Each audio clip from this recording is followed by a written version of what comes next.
support for this episode of I Hear of Sherlock Everywhere is made possible by the Wessex Press, the premier publisher of books about Sherlock Holmes and his world. Find them online at wessexpress.com. I Hear of Sherlock Everywhere, episode 187, The Sherlock Holmes Review.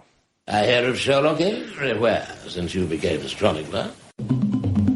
In a world where it's always 1895, comes I Hear of Sherlock Everywhere, a podcast for devotees of Mr. Sherlock Holmes, the world's first unofficial consulting detective.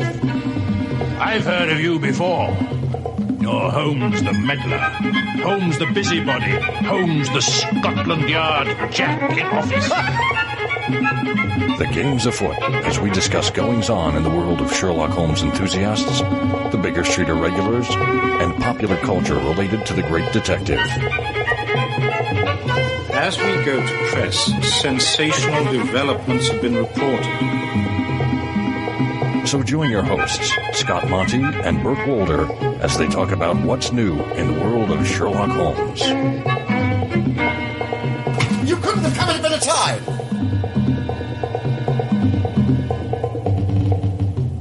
Well, hello and welcome to I Hear of Sherlock Everywhere, the first podcast for Sherlock Holmes devotees where it's always 1895. I'm Scott Monty. I'm Burt Wolder. And Burt, you sound so fresh and relaxed. It must be because it's a day early in our release schedule, seeing that it's the 29th of the month rather than the 30th. Oh, I wondered what that was. Yeah. I thought that was my new socks, but no, I think you're exactly right. Wait. Hold your ankles up to the microphone there. I want to get a good gander at your socks. Yes, yeah, you see? It's Cushion Masters, it's the Soul Soothers. They put a smile in your toes. That's amazing. Well, I love that shade of fuchsia. Yeah. Amazing. It's a fleeting shade of fuchsia. Well, we hope that you will not be with us for a fleeting moment. We are here for a wonderful interview with Steven Doyle from Wessex Press. Stay tuned for that in just a moment. Meanwhile, wanted to remind you that you can find the show notes for this episode at ihose.co/ihose187, all lowercase, and you can reach us on all of the social networks as I Hear of Sherlock. You can also reach us via email, where we are comment at ihearofsherlock.com, and we would love to hear your feedback about the show, recommendations, or anything else that's on your mind. You can also record an audio clip from your phone, attach it to an email, and send it to us for an audio comment. We would love to play it on the air. And one last thing, we wanted to let you know that beginning in March, our transcription costs are going up by 25%. Our transcription provider just let us know that due to increased costs on their end, both personnel and software-wise, they need to increase their rate. So that means we would implore you to increase your rate of giving to I Hear of Sherlock Everywhere. It's available via PayPal or Patreon directly on our homepage or in the show notes. We ask that you consider helping us to continue to bring the show to people of all sorts. And folks, that is very important because it's not as if we have not considered alternatives. We've been experimenting with just transcribing only 25% fewer words, but unfortunately it makes it even less intelligible than it currently is. Yeah, you think we're nonsensical now. Yeah. Beaver. Copy stand. The.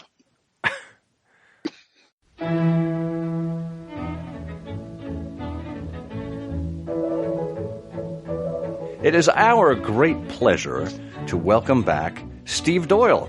That's one half of Wessex Press, as you probably know. So you hear Bert's dulcet tones talk about Wessex Press every episode. But of course, you probably remember Steve from having been on the show, I think it's 4 times previously. First on episode number 2, where we introduced Wessex Press. Episode 25, where Steve talked about his other love, and that is Sherlock Holmes for Dummies, a volume he worked on with a few editors. Episode 33, where he joined David Stewart Davies to talk about the life of the late Edward Hardwicke. And episode 145, where we talked about the From Gillette to Brett 5 conference. And there's always another From Gillette to Brett conference in the making, so I'm sure we'll hear about that once again. Steve, welcome back to I Hear of Sherlock Everywhere. Well, it's great to be back. Hello, everybody out there. Hello, Bert. I know you're there, too. I'm here.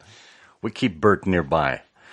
Well, Steve, we won't waste everyone's time about the first meeting with Sherlock Holmes. They can go back and listen to the other episodes for that kind of scintillating conversation. But we have a couple of shows that we're doing specifically about Wessex Press titles this year, new titles that just came out in January during the BSI weekend. And we wanted to kick this off with you because this is a special project that is near and dear to your heart, the Sherlock Holmes Review. And the reason that it's so near and dear is because this is a project, a pet project of yours from, we're talking about almost 40 years ago at this point, 35 years ago or so? Yeah. Do you want to talk to us? Yes, that is right. Yeah, tell us a little bit about the origins of the Sherlock Holmes Review.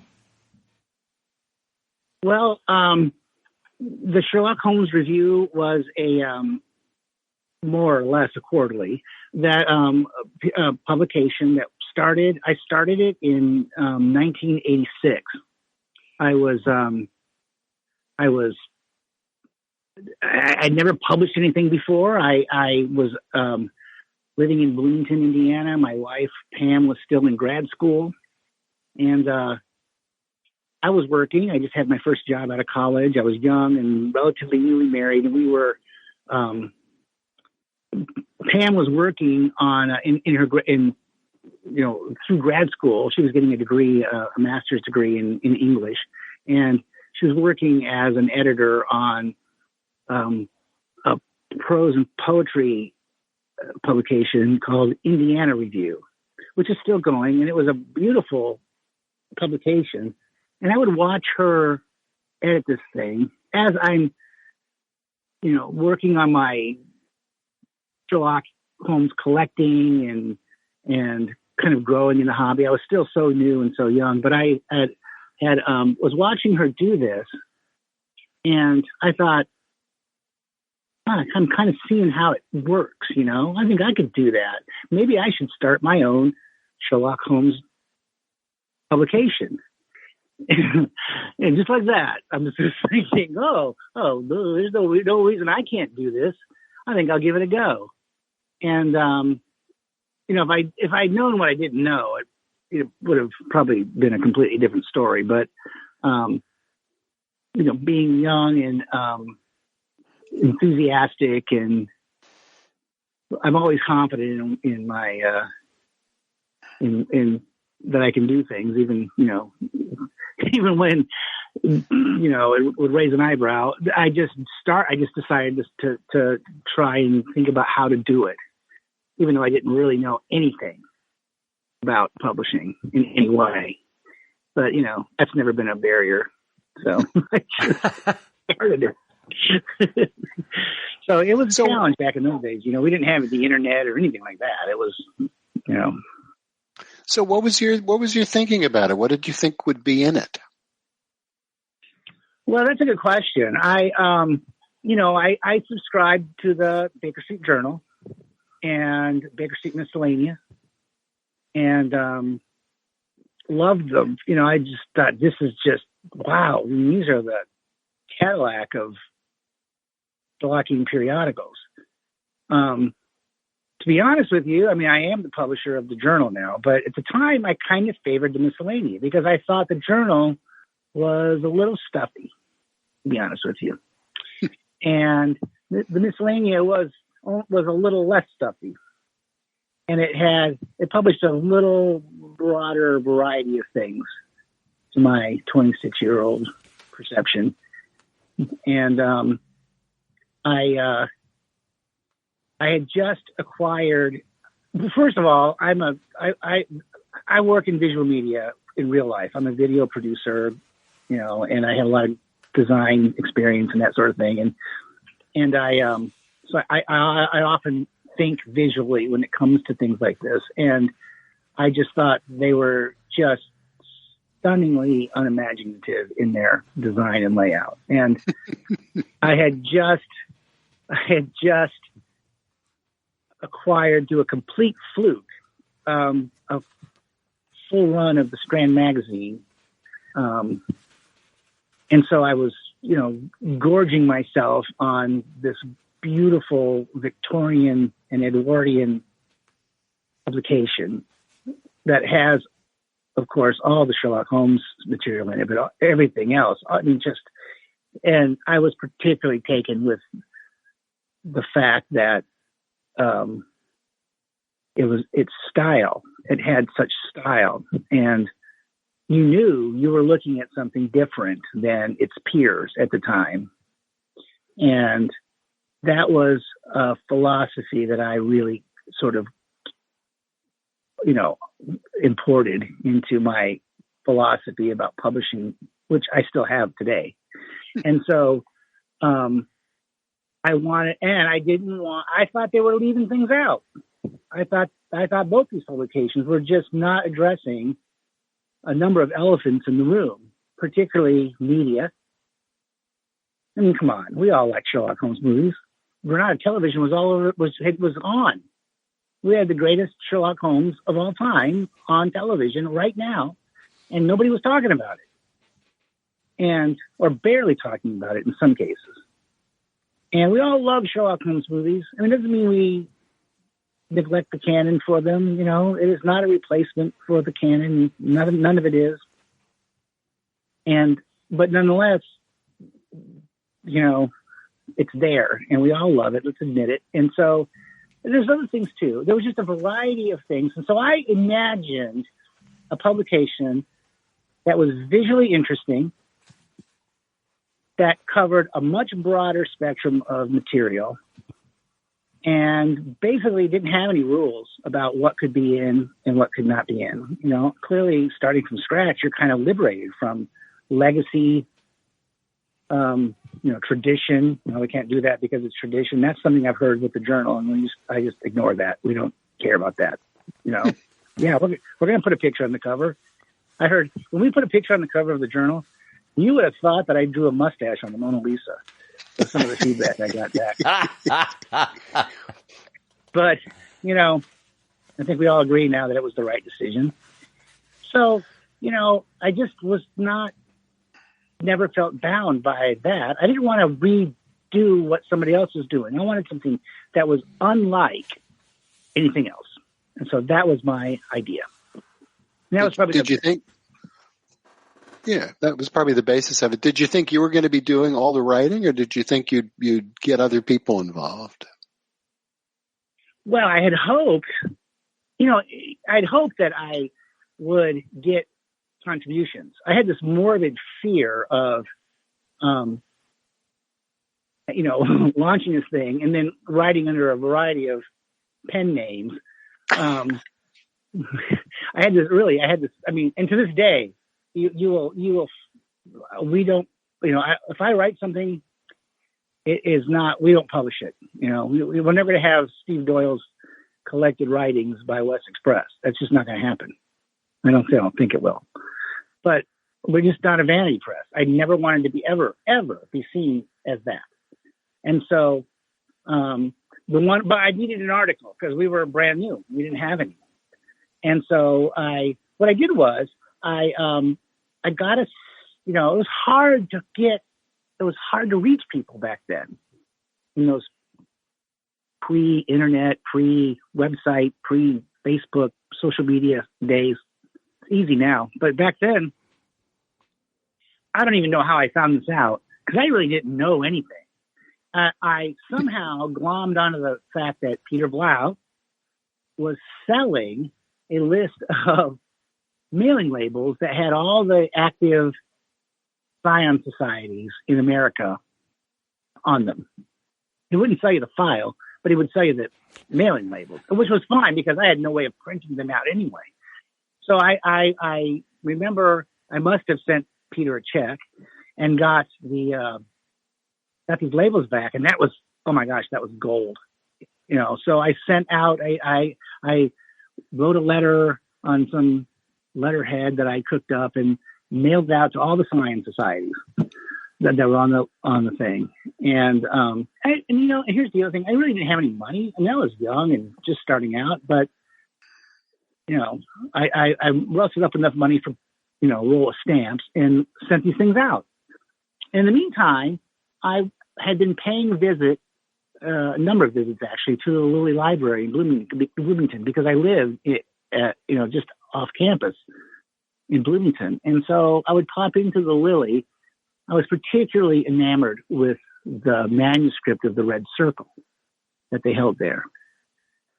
And I began, at first I was just, I would look at it, just sit there and look at it, agog. And then eventually I started to notice the text changes that Conan Doyle had made to the text and some of the revisions that he'd made, which weren't many, but they were significant. And I started to do some of that kind of manuscript analysis that is sort of common now in the manuscript series by the BSI.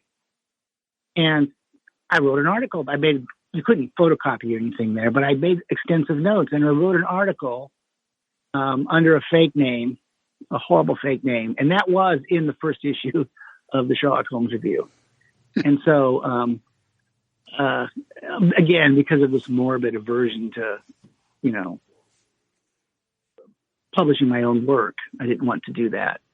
But I did have a couple of submissions. I think we did a reprint out of the Strand in that first issue. But once we got that first issue going, we started to get submissions. And that was very exciting.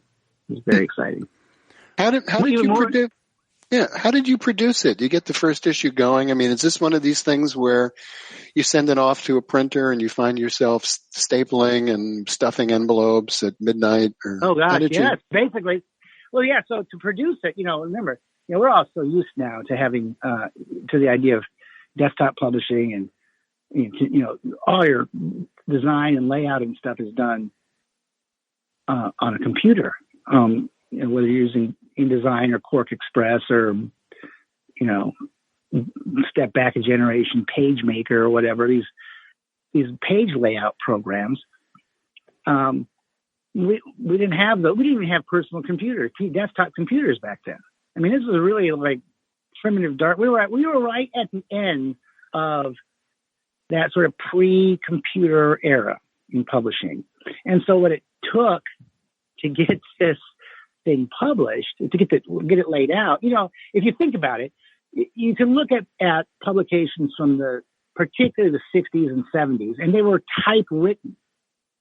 They were obviously typewriter galleys were done, and it doesn't look like typesetting. It's like typewriter stuff. The journal was like that for a number of years, and so that was my original thing. I thought, well, I can certainly match that quality, right? But I had one of the many flashes of luck in my life that I've had, in that I worked at that time at the Indiana University Medical Center in their communications department, which had it was a large department that had a number of sub-departments in it. I was in the video and television production department. But my neighboring sub-department right next door was the publications department. It had graphic designers, and it had professional typesetting equipment. And they had this thing in there back in those days. They had this system called a CompuGraphic, and it was the Cadillac of typesetting. And you'd have somebody there who was a trained, that's all he did. And they would key in your they would be reading their manuscript, they're keying it in, and they're indicating italics and,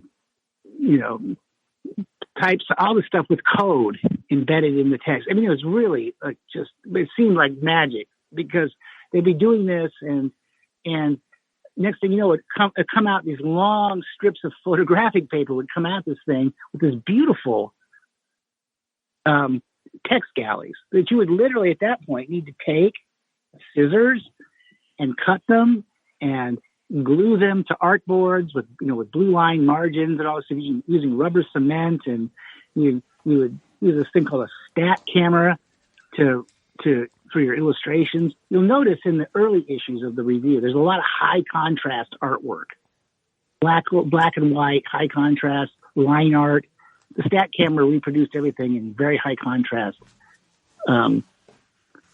photographs, and we would cut those out and paste those in. And so that first volume particularly was literally handmade.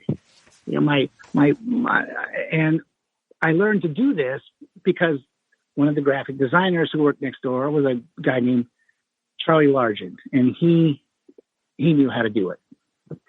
He had an interest in small press, and he didn't really have any interest in Sherlock Holmes, but he had an interest in small press and small publication, boutique publication. And I had this idea and the content. And so that was it. We just would spend many a night after work sitting there gluing up these galleys that were generously but unknowingly donated by Indiana University. and that's how it happened. That's how I learned, I literally learned page layout by doing it by hand. Well, that's interesting, Steve, because as I look at an early copy of the Sherlock Holmes Review, I have volume 1, numbers 3 and 4 in my hand, which is a single volume. That's the famous Jeremy Brett interview that you did, and we want to talk about that in a little bit. But as I look at the masthead of the Sherlock Holmes Review staff, half of your staff were non-Sherlockians. You've got you as the editor. You've got Pam as your editorial consultant. You said she's your wife. She worked on the Indiana Review. So there's your editorial consultant on the process. There's Charlie Largent, who was the art director, as you just said, and Bill Barton, who handled the Baker Street Bulletin. So it was really, it was half mechanical and half content driven, as it were, with regard to the staff. That's exactly correct. And Pam literally was a editorial consultant. I mean, because she was editing this magazine, she knew how to copy edit. She knew all, when you copy edit, there's conventions and, copy editing marks and stuff. And I learned those from her. I would say, hey, I've got this manuscript here. Can you copy edit it for me? And she would sit down and half an hour later or whatever, she'd go, here it is. And it was all marked up. And I learned how to do that from that. I mean, it was amazing what I did not know, but I'm a fast learner, and I began to realize where my deficits were. And I've always been blessed with finding the perfect people to complement my own skills. My skill really, to be honest with you, I'm the big picture guy, vision. I know what sells. I know what doesn't. I always have a grasp of what's going on and what's coming. But now I've also learned to do the nuts and bolts, and but I learned that part over time. And so, you're right though. You're absolutely right. And Charlie is a great example. He went on, he was actually a fine artist. I mean, he would have exhibitions and galleries and stuff and sell. He was a magnificent pen and ink illustrator. He would sell these stuff he did for enormous amounts of money, and at least what seemed like enormous amounts of money to me. And then, but he paid the bills and had benefits and stuff from his day job. And then we did this, and he brought that aesthetic. He was able to sort of execute that aesthetic that I was always articulating, and he's actually gone on. He's now a rather well-known art director and even a producer, I think. He does some producing in Hollywood. I mean, he's that good. That's where he ended up. And so I was very lucky to have him on board at the beginning. So when were you able to cut loose some of the other talent, as it were, and begin to take this on yourself? Oh, well, I mean, by the time we got to issue 3-4, I was already beginning to, about a year in, I was starting to have a better grasp. There's nothing like doing it to learn. I mean, you paste up a number of pages, and pretty soon you know how to do that. Right. And you start to get ideas. You start to get ideas on how to lay it out. And like you'll notice in that issue that you were talking about, the double issue, there's a spread there about this trip that the Sherlock Holmes Society of London made to the Reichenbach Falls. We didn't have any illustrations for that. But I was like, what would be cool? We should do drawings. Can we do some cartoons or something? And so, how about we, and I'm always one for like crashing the gutter, crossing, doing things where you'll notice on the journal now, that cover illustration often crashes that logo box, Mm-hmm. I always like to be breaking out. I think that's just sort of a Freudian giveaway. I always like to break the boundaries. I always like to push the boundary. And so you'll see that happening in the review. And so I started, so down the road, I mean, the further along it went, the more I was able to contribute and to help execute that design in that way. So I don't know the exact moment, but just the more we did it, the more that began to shift, to me. So what was the response to the first couple of issues, and how did you get to the point where you could do an interview such as the one you did with Jeremy Brett? Well, it's funny. Actually, that's two separate things. They're not linked. The first part of it was how did you get people to how do you get people to buy it, right? And how do you get people to contribute to it? That's always a question that we consider even nowadays. And so I do think there is a kind of a common answer in that a lot of it's chutzpah, a lot of it's just sort of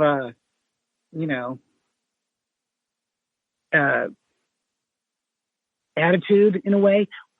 So back then, to illustrate what I'm saying is back then, like I said, I cooked up this letterhead, right? And so I would write people, on this letterhead, very official sounding, and it gave the impression that we were like a going concern, and that kind of bluff will carry you a long way, often, until it's not a bluff. It's that sort of fake it till you make it attitude. And that was our attitude. Well, the other thing is, Steve, there was a famous detective who once said, it's not a matter of what you have done, it's what you can make people believe that you have done. Well, that's a wise man, because that's very true. And so that was we had two mottos back then. We'll still have them. We always said we have two operating mottos here. One is, why not? And the other one is, they can only say no. And so, we began to solicit articles, commission things. And I remember the day when we got our first subscription in the mail. It was Joe Eckridge from St. Louis. I will never forget it. I didn't know Joe, but all of a sudden there's a check in the mail written to the Sherlock Holmes Review. And I was like, oh my gosh, this is real. And so I think by the time we went to press, we had like 10 subscribers, not that great. But we mailed those out. And within about 2 weeks later, all of a sudden we had 30. And the first print run was about 100 copies. It was 100 copies. And then about 2 weeks later, we had 60. And then 2 weeks after that, they were all gone. Wow. And I knew we were on to something then. And it was during that time we began to get submissions. And that was very exciting. And so we're kind of drunk on our own, prospects here. And so by the time we were mailing out that second issue, many of the elements that went on to define the review were in place. We did a lot of interview series. We had an interview series. We had stuff about Conan Doyle. We had stuff about popular culture. We had what I like to call honest book reviews. We had, we were starting to kind of solidify, and that was about the time we started to really say, let's see who we can really get. Maybe we can get Jeremy Brett. Maybe we could get him. Why not? He can only say no. And so how frequently did it come out? What was did you start by saying, let's do this 4 times a year, 6 times a year, once a year? Yeah. It was supposed to be a quarterly. And some years it was a quarterly. Some years it ran a little longer than that. It was irregular. It was irregular. But I like to think that it was always worth the wait. Because that's what I told myself. So, and then people would always write back. People are very generous, and they would write back and say, "Oh my gosh, I was hoping that you hadn't got out of business. Here it is. Thank you. I've got a file cabinet in there with this really generous correspondence that people would send us, including people like John Bennett Shaw, who was a big fan of the review. Yeah. He was always writing letters, complimenting it and commenting on articles in it. And that was always a real confidence boost when you would get something like that. So talk to us a little bit, Steve, about the vibe between the Sherlock Holmes Review and the Baker Street Journal. I mean, as you said, this was intended to be very different from the Journal. Did you seek permission from them? Did you give them a heads up that this was coming? And what was their response like after you began to get some traction?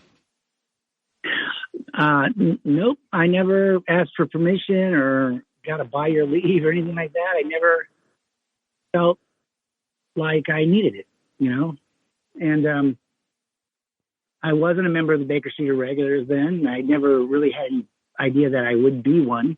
So I just thought, I'm just going to go my own way. I'm going to just build my own thing here. And I think we were largely ignored, to be honest with you. And at least it was in the pages. Now, outside the pages, we would occasionally get some feedback that, that we were being noticed. I noticed that after we came out, the original cover stock of the first couple of issues was sort of and even later issues was sort of a gray cover stock with black ink, except for the double issue, which was blue ink. And suddenly I noticed that other periodicals were kind of emulating our look. I thought, oh, okay, yeah, we're on somebody's radar here.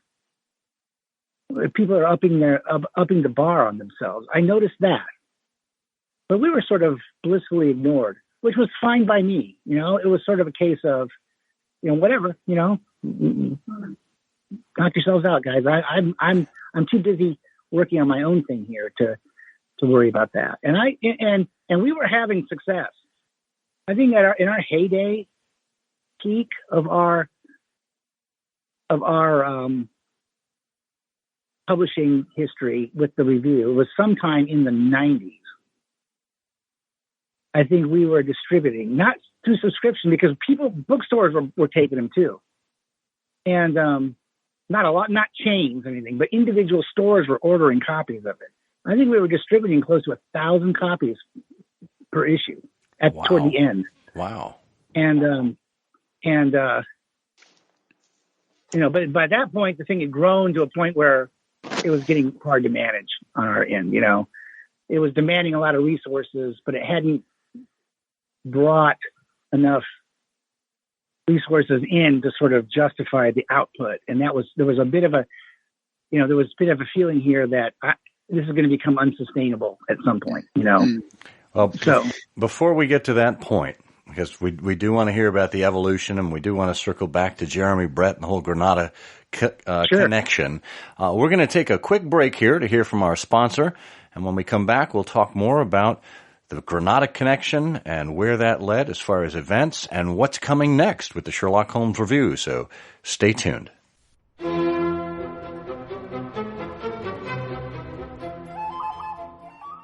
Wait a minute, Doc. Are you telling me that you built a time machine out of a DeLorean? The way I see it, if you're going to build a time machine into a car, why not do it with some style? Well, that's exactly what the Wessex Press has done. Built a time machine in style to take you back to 1986 and the first issues of the Sherlock Holmes Review. Groundbreaking interviews with Jeremy Brett and Peter Cushing. Rare reprints from the Strand magazine, like A Day with Dr. Conan Doyle and a profile of William Gillette as Sherlock Holmes. All 4 issues of Volume 1, almost impossible to find today, can be yours, reprinted in a handsome 7x10 volume. Take a trip back to the Sherlockian fever of the 1980s. With the Sherlock Holmes Review Anthology, Volume 1, available right now at wessexpress.com.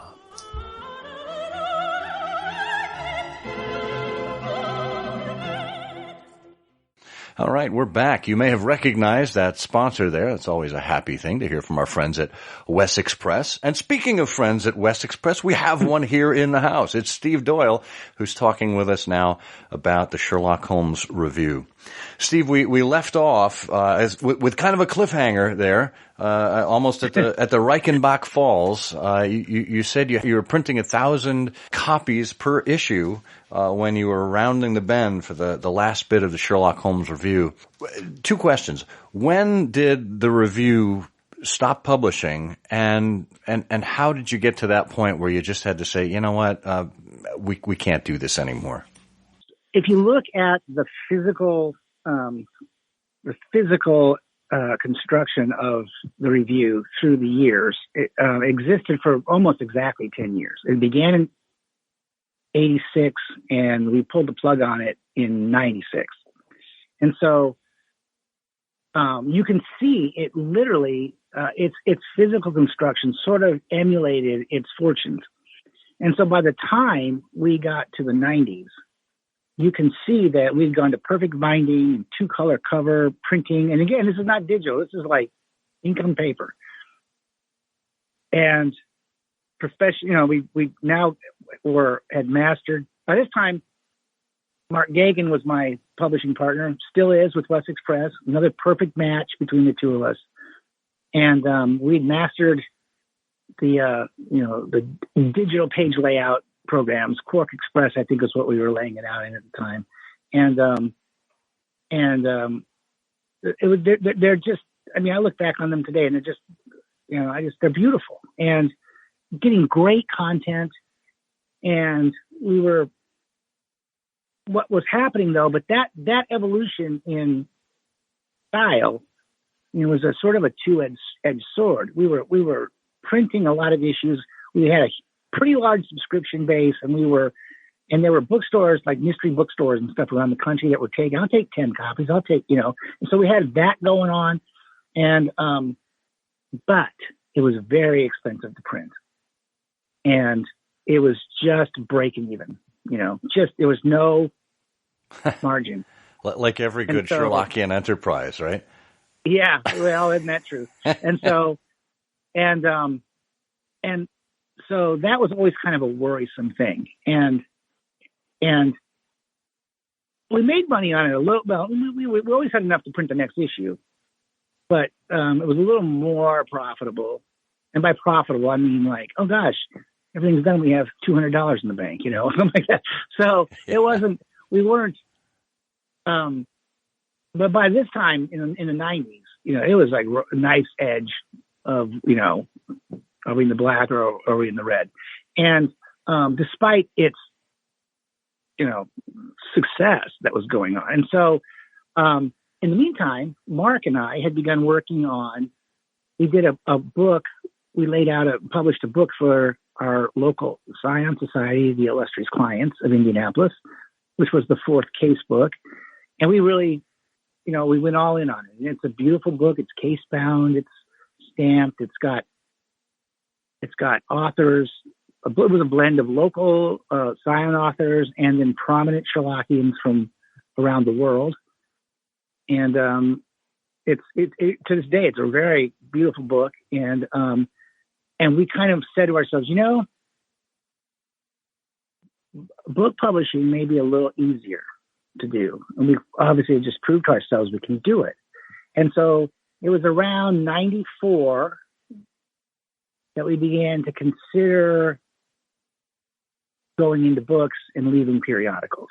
And it took about 2 years for us to sort of wind the review down and make the transition into book publishing. And so that's kind of the window there. And it was with a lot of regret, because when we announced that we were drawing down the review, I got a lot of really generous and kind letters, still getting letters back then, letters from readers who were saying, "Oh gosh, I'm so disappointed. I always look forward to getting it in the mail and reading it," and that sort of thing. So it was kind of bittersweet, but it was the right thing to do.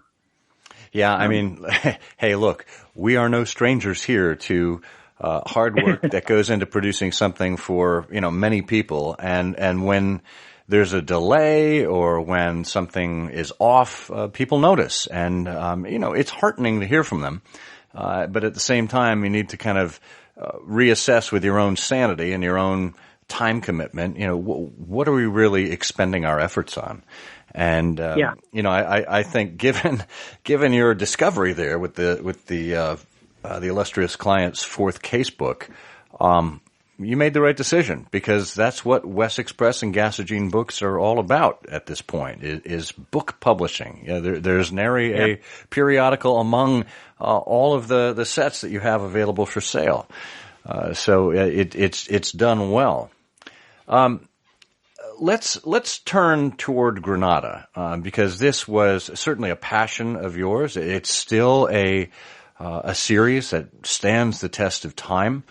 And Jeremy Brett, in 1987 or so, he was really at the height of his performance there in the Granada series. Mm-hmm. Talk to us a little bit about how you secured the interview and what the lasting legacy is of this amazing conversation, and maybe some of the nuggets that came out in it as well.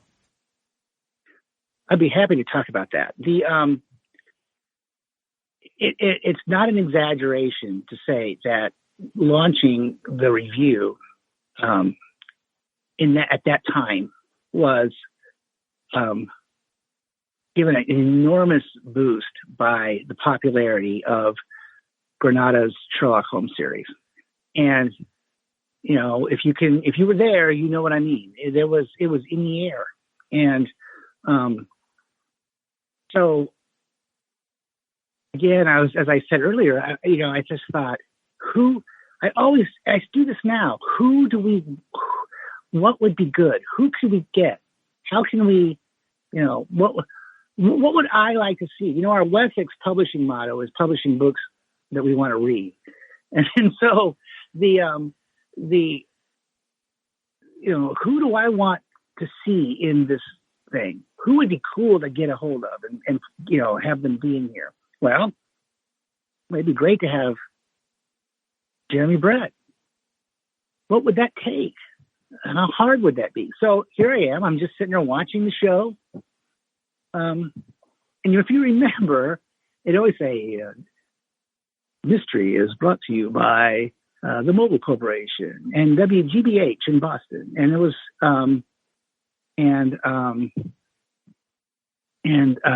I think it was Rebecca Eaton was the producer, the WGBH PBS producer. That's right. For Mystery. And so I'm sitting there going, well, I can certainly get her phone number.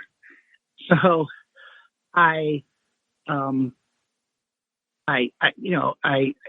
couldn't look it up on the internet. I think I actually went to the library and had a research librarian look up the phone number for WGBH in Boston. And I called WGBH and just said, "This is Steven Doyle from the Sherlock Holmes Review. I was wondering if I could speak to Rebecca Eaton." Now, you got to remember, we'd had exactly 2 issues published. And, so this is where that sort of, that just riding the wave of chutzpah, we're just going to do this. And we're just gonna be somebody, right? So I introduced myself, and she, just a moment, please. And next thing I know, she's like, Rebecca Eaton on the phone. There she is. I'm like, oh my gosh. So I'm like, excuse me. So I just said, well, this is Steven Doyle from the Sherlock Holmes Review. We're huge fans of the series. We would like to highlight see if there's any way we can secure an interview with Jeremy Brett for a future issue talking about the series. And she said, well, you're really calling the wrong number. You really need to call. I mean, there was no hesitation. It was like completely legit. Well, what you really need to do is call the Granada studios in Manchester. Let me get you the number. I can hear her rustling around, Rolodex or something. And you need to speak to, okay, you have a pen? I'm like, yeah, I'm ready. She goes, you need to speak to a man named Peter Gray. I remember this all these years later. Peter Gray, he is the promotions manager for Granada Studios in Manchester. You can tell him I gave you the number. Thank you very much. So I hang up. I'm just like, holy crap, I can't believe it. This is great. So I know that they were like 6 hours ahead of us. So I had to wait till the next day, right? So, and it worked. And I go in, we happen to have this, it was a little more than a broom closet, but not much more. But it had the great virtue of having a phone in there for some reason. So I went in there for some privacy, closed the door, and I called Granada Studios in Manchester. And, it's got that distinctive British telephone ring, that brr, brr, brr, brr. And next thing I know, it's Peter Gray here. May I help you? And I did the same thing. I said, this is Steven Doyle calling from the United States from the Sherlock Holmes Review. I'm calling. I'd like to speak to somebody about Granada's Sherlock Holmes series. Well, yes, how can I help you? And I said, well, we're looking to do an interview with Jeremy Brett for a future issue. Promote the show, and I know our readership would be very interested. Oh, yes, well, that would be lovely. Unfortunately, Jeremy is in Malta right now. They're shooting some scenes for the Sign of THOR. They're in Malta, and he wanted to be there. But he'll be back next week. I will give him your message. And so if you call me back next Wednesday, I will have an answer for you. And I thought, well, this will never happen. This is like the classic understated British blow off here. So I said, okay, thank you. And I hung up and then waited a week, called back a week later. Oh, yes. Hello, Mr. Doyle. Yes, I've spoken to Jeremy, and he would love to speak to you. Here is his home phone number. Call him tomorrow at 6 p.m. his time. I'm about ready to, faint, right? I'm like, of course, I'm trying to keep it together. And remember, I'm like 26. And so my voice was like an entire octave higher anyway. So I'm like, okay, sir. Well, thank you very much. I'm just like freaking out. So, okay, here we are the next day. And I managed to get this contraption that you could plug your phone into a cassette tape recorder, so you could record the phone call. It was some of our journalists, reporters that worked for the IU Med School had these things, and I bummed them off of them. And so I was all set up in this private room, and next thing I know, I'm calling on the phone, and it's like, it's ringing. To hear the tape is really funny, because I think we did put this out on CD, this interview with Wessex, and it's like, you could hear the fact that I'm about ready to have a complete breakdown as the phone is ringing. And it goes, hello? Yes, it's Jeremy Brett speaking. Oh, is this Mr. Doyle? Lovely to speak to you. And there it was. And it's like, I am speaking. This is it. And we're, and that's it. I'm Beasley. There he is in his flat in Clapham Common, speaking to me in America about Sherlock Holmes. This is Sherlock Holmes I'm talking to, as far as I'm concerned. And that was the first. We interviewed him twice, and that was the first one. And he was so generous with his time. And we spoke to him at least 45 minutes. And he answered every question. And I've never been afraid to like ask a challenging question, to somebody. I think it's been my experience. I do a lot of interviewing in my non-Sherlockian life for work, and people I think appreciate being, if you're genuinely asking it with genuine curiosity, they don't mind challenging questions. So, it was a good interview. It was a really good interview, and he talked about his feelings about the character and what it was like to shoot, some of the fears he had about it, and how the character's kind of all-consuming sometimes, and it's just it is at the time it was one of the most comprehensive. It may even be the most comprehensive interview that was ever done with him as Sherlock Holmes. I know he gave a rather long one to the Armchair Detective, but that was a little earlier, and I don't think he had as much to say about the character as he did in our interview. And I've seen that interview. I mentioned this in this video we did to promote the review coming back.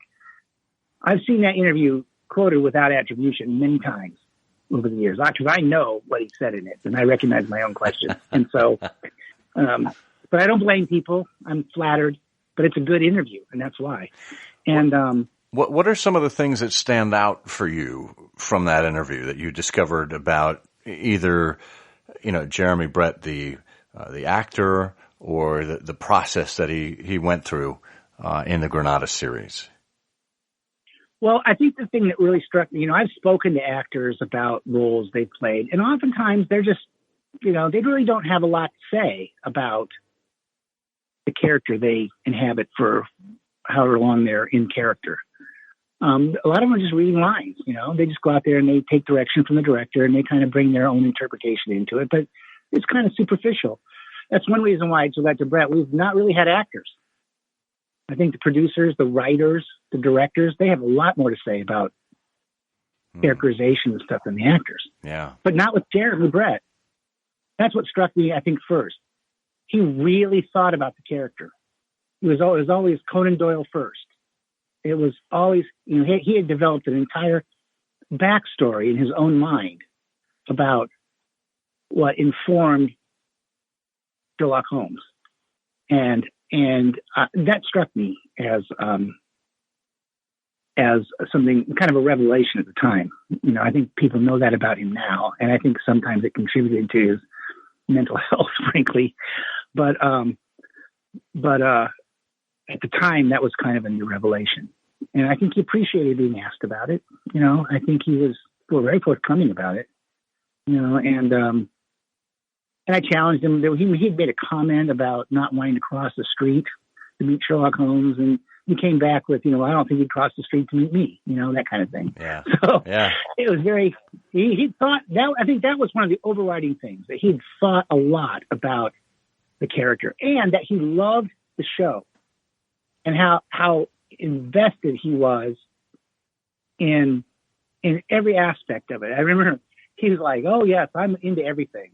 I'm always rushing forward to make sure that the extras' hats are straight and stuff, and the director's always getting frustrated with me." He was into everything. He was just really invested in the show. And I remember also asking him, this is toward the end, and I remember asking him about, did he have any worries about being stereotyped and professional life post Sherlock Holmes?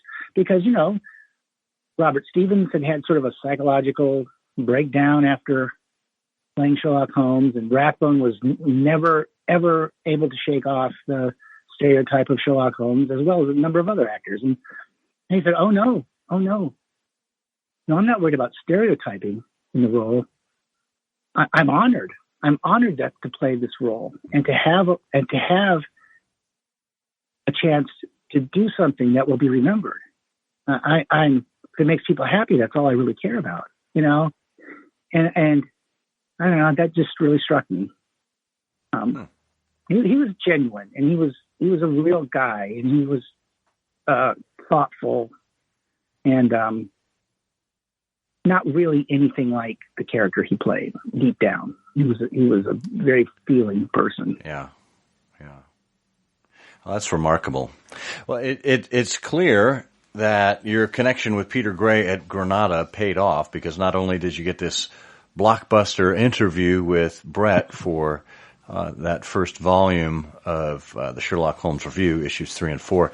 But I also see an ad in this issue on page 80 for Sherlock Holmes, a Centennial Symposium. And one of the celebrated speakers was Michael Cox. Now, there's a whole lineup of Sherlockian greats and other folks here that this seems to me to be an early version of From Gillette to Brett. Am I correct in assuming that this was the spawn of that series of events? Well, sort of. We did 5 Sherlock Holmes Review symposiums, as we called them back then, and certainly everything we learned and a lot of the goodwill that we built up and relationships that we established with the Sherlock Holmes Review symposiums was a foundation for the success of Gillette to Brett. There's no doubt about that. The Sherlock Holmes Review symposiums were, they weren't quite as grand as Gillette to Brett. You've been to Gillette to Brett, you know it's a big sprawling multi-venue thing. So Sherlock Holmes Review symposiums were a little less grand. They were more along the lines of, some of the conferences, like some of the regional conferences you're seeing now. Maybe a little higher than the Scintillation, or I would say it was just a level below, like Minnesota at the time we were doing these, and but we always had good guests. Because again, everything was always about who can we get? Who would I like to be here? Well, let's just name high. Having had the success of getting an interview with Jeremy Brett, I prevailed upon Peter Gray at Granada again, called him up, because now we're old pals, right? So I called him up and I said, I would like to invite, I had a short list. I wanted to invite, of course, you wanted to invite Jeremy Brett, right? So that was the first guy I pitched. He says, he would like to, but your time frame, they will be shooting, and there's no way. I can tell you, he's likely to say yes, but he could not get away then. I can tell you that. I said, all right. And if you remember the credits of the show, it was like developed for television by John Hawksworth. Remember that name in the credits? Absolutely. And I said, so he was because that was the name that stuck in my head. And I thought, well, he's got something to say about the show. And so I was unaware of the role Michael Cox played and he was not a known quantity yet. And so I said, well, I would like to speak, or maybe I could invite John Hawksworth, because as I have said here, I said, I'm sure he's got a lot to say about the development of the show. And Peter Gray, God bless him, says, but I'll tell you, the gentleman you really want to speak with and invite is Michael Cox, because he's the man who created the show and it's his vision.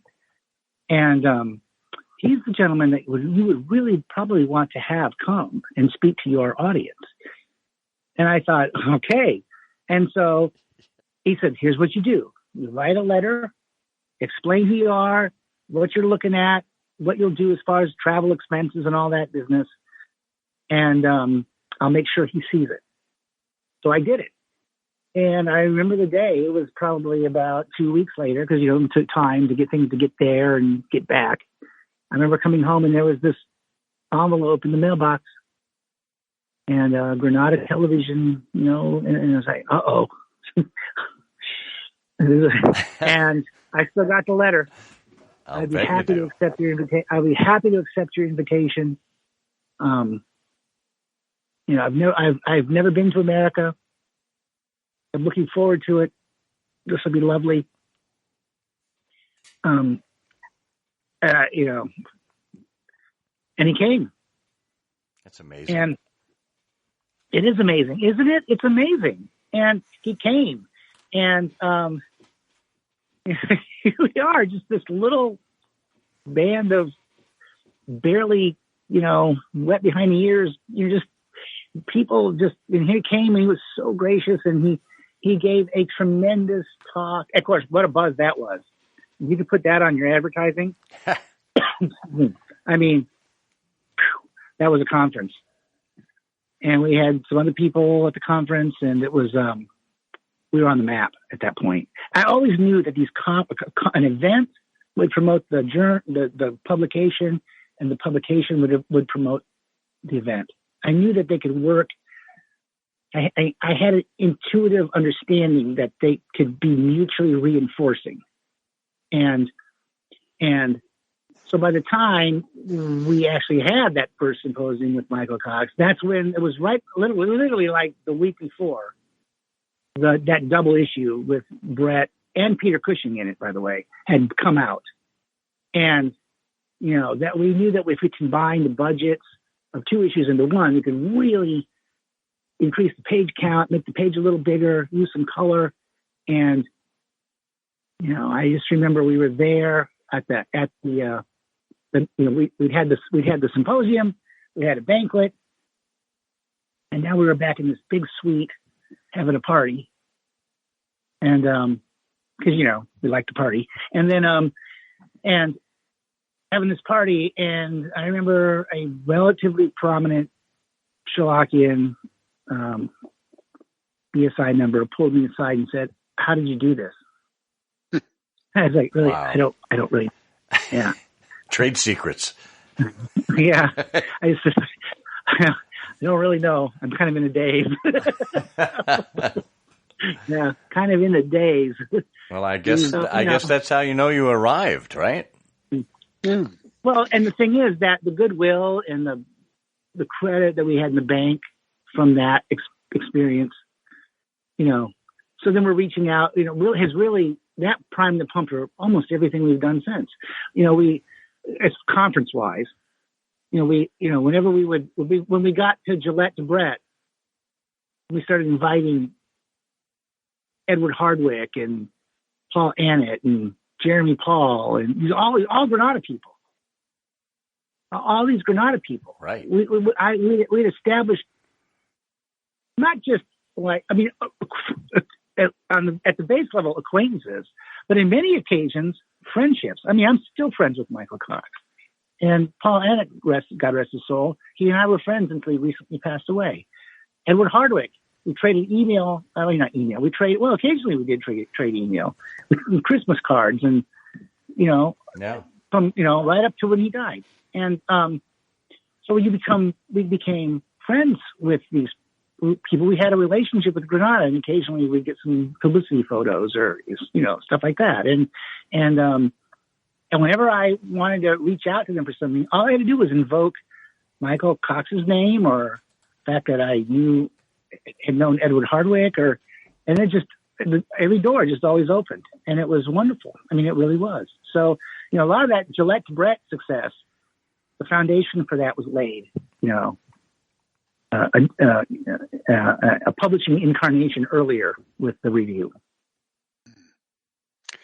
So, Steve, getting back to the review, what made you think about reprinting? That's a good question. I had not really honestly thought about the review in a long time, in any kind of active way, decades, really. I mean, it's been 96 when we drew it down. So it's been, 25 years or something. So we, but about, I don't know, it was about 2 years ago, something like that. I started seeing online, like on Facebook and stuff, that people were sort of kind of a newer generation of Sherlockians were finding old issues of the Sherlock Holmes Review on eBay or ABE books or in bookstores somewhere, and posting them and saying, "Wow, I never knew about this. This is really great. Whatever happened to this? What's the story on this?" I started seeing that kind of periodically, and which was very gratifying and kind of fun, and then a couple of weird things started happening. I got a couple of kind of tongue-in-cheek letters from people saying, email from people saying, you should bring this back. This is great. And people asking for, I'm missing these copies. I want to get a complete run. Is that possible? Things like that. And it just started to kind of come back, into the consciousness a bit.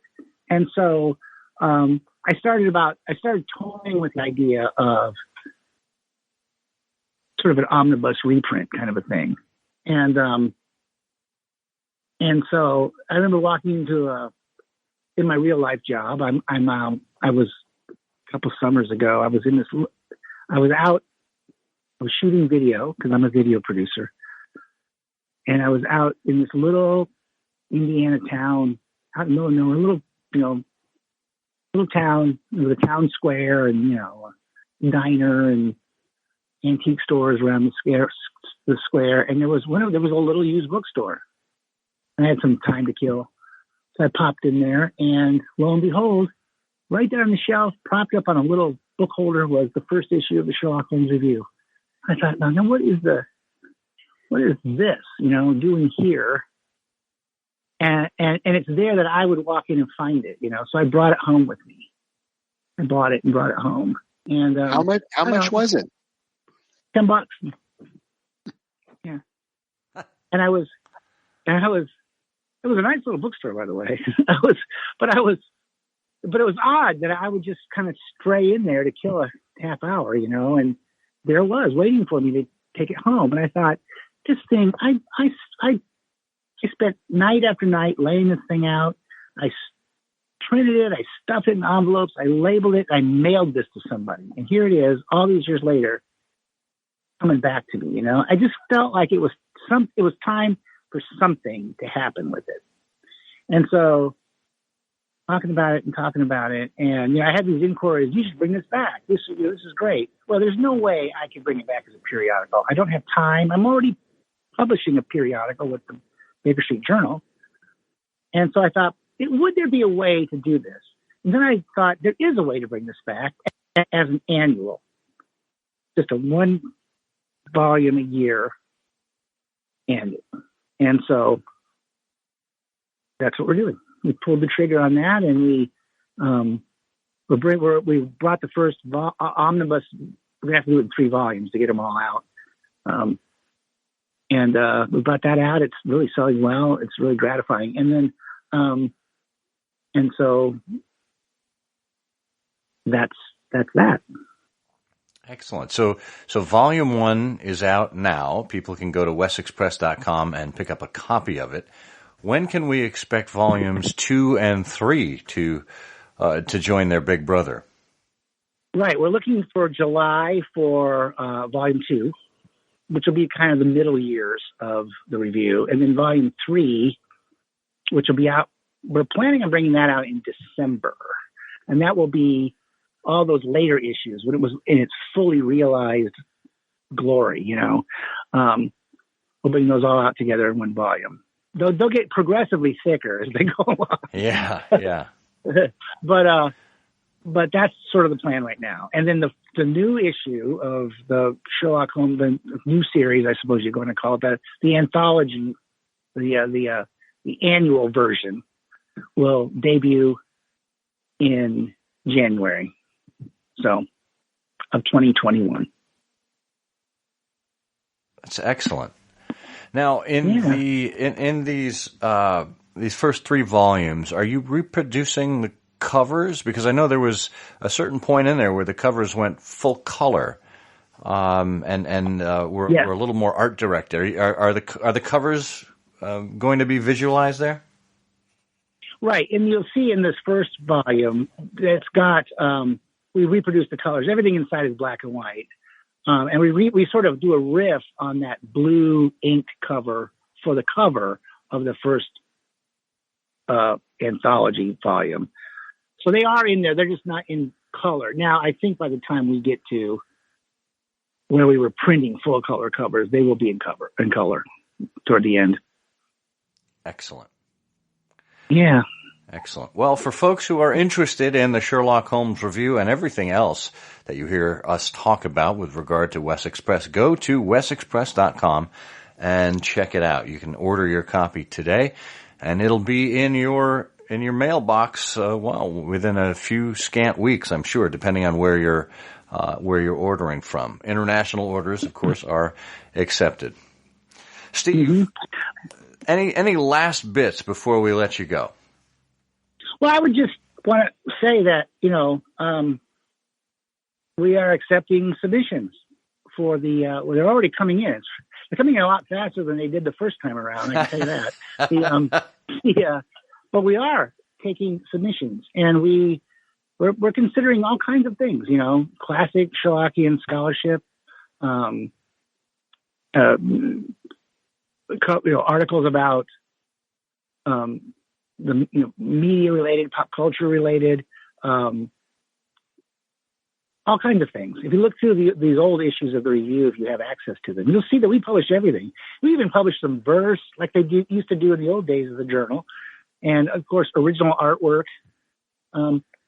So if you are inclined to make a submission, we can't print everything, of course, but we would be glad to consider things for submission. The email address is thesherlockholmesreview@gmail.com. Easy enough to remember. And by God, if you don't sound like a more discerning I hear of Sherlock everywhere, I don't know what you sound like. Well, Steve, we are, as you know, we are big fans. We appreciate Wessex Press's sponsorship of our show, and we are delighted to be able to share the news of the Sherlock Holmes review, in review, as well as the new anthology series that's coming out next January. Thanks. I really appreciate it. Absolutely. Thank you so much for being with us, Steve. Thanks, guys. I look forward to seeing you soon. Thank you very much.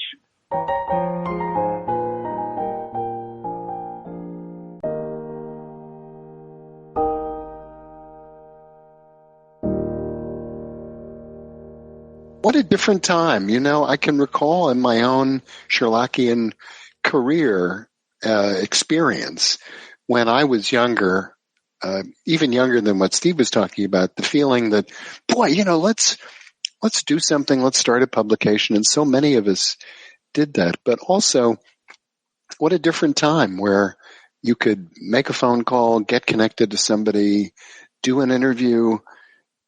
That sort of thing, seems largely impossible today. You'd think it would be easier with communications, but I don't know.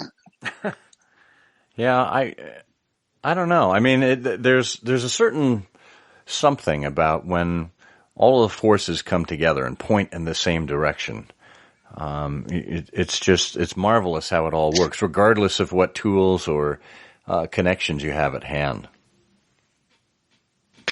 Yeah, it is marvelous. But, one of the big differences is they were so serious.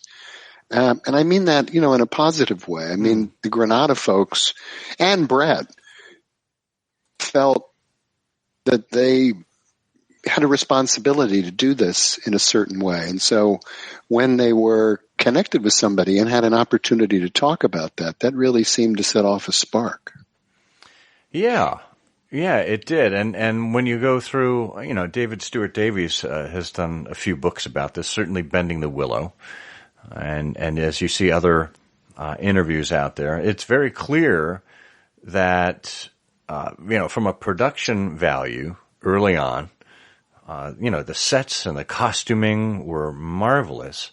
As far as the writing goes, as Steve said, Jeremy Brett was incredibly invested in this and would actually make suggestions or corrections to the writing staff to ensure that they were more faithful to Conan Doyle or that a certain dramatization worked in a right way.